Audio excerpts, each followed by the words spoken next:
bina ya. Hem bina naşır. Bina abida ama karava. Artı bir vapaz neyme davanime tertede bina düşmanı.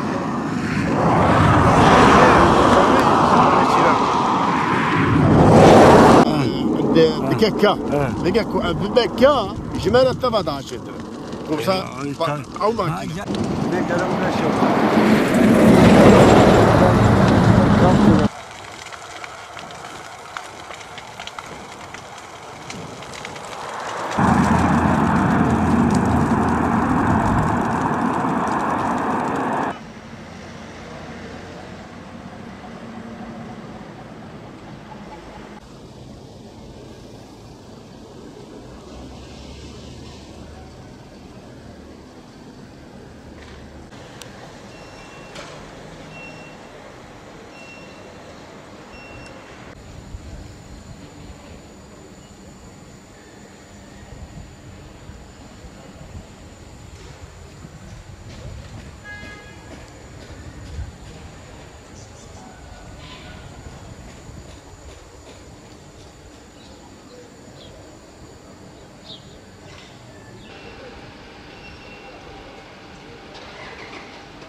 Yıllardır çiftçilik yapıyorum. Takriben 20 yıl oldu.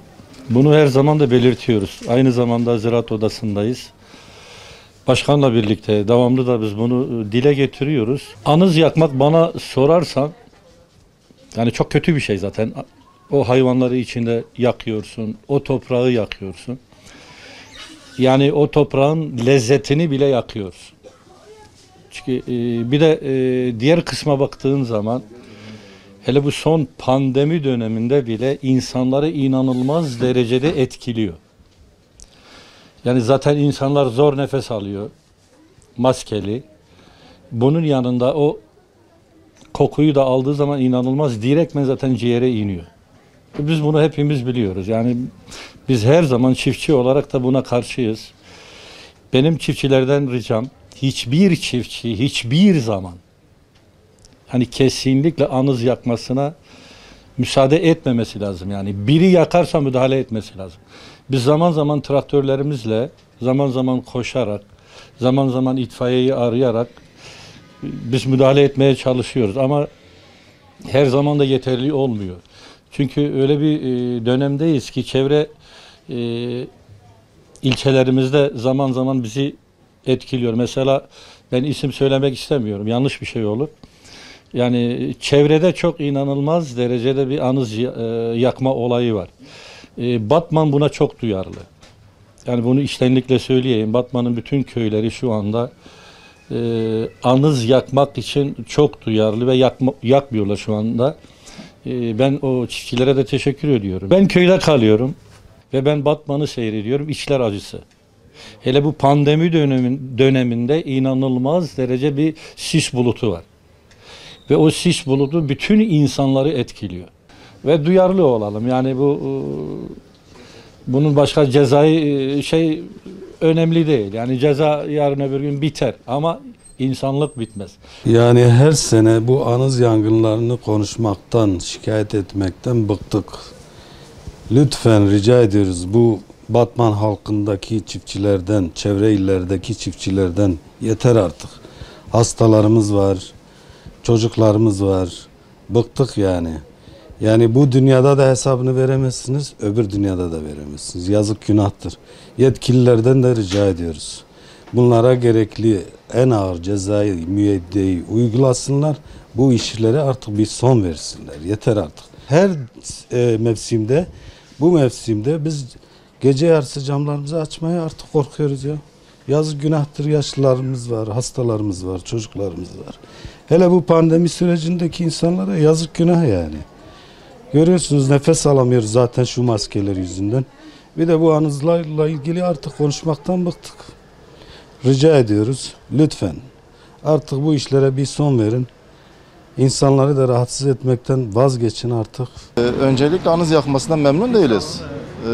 Cezalar herhalde caydırıcı değil. Caydırıcı olsa bu şekil olmaz. Sayın Valimizin bu konuda tepkisini beğendik yani. Gitti ta Silvan'a da gitti gelmiyorsam. Cezaların daha yüksek olması lazım. Çünkü zararlıdır. Sabahları kalkıyoruz, balkonlarımız toz içinde. Anız parçaları geliyor, buğday parçaları geliyor. Yani solunum yolu hastalığı olan var, astımı olan var. Bu gece yarıları bakıyoruz yani bu Batman üstünde kara bir bulut gibi çökmesinden memnun değiliz.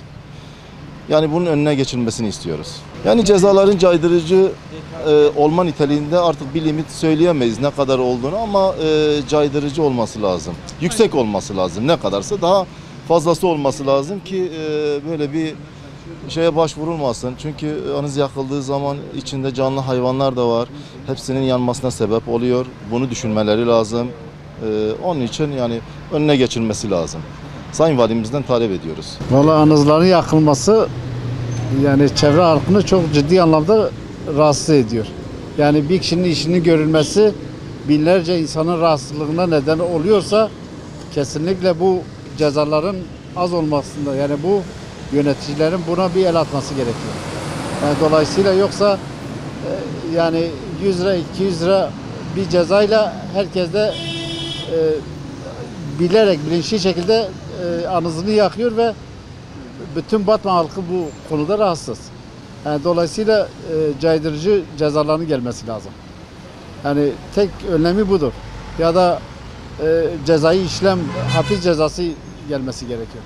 Ben bunun kanısındayım.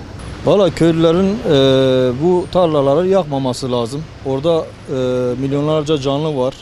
Onun dışında bu anız yakmalarından astım hastası olan var. Bu zaten başımıza bela olan Covid hastalığı var.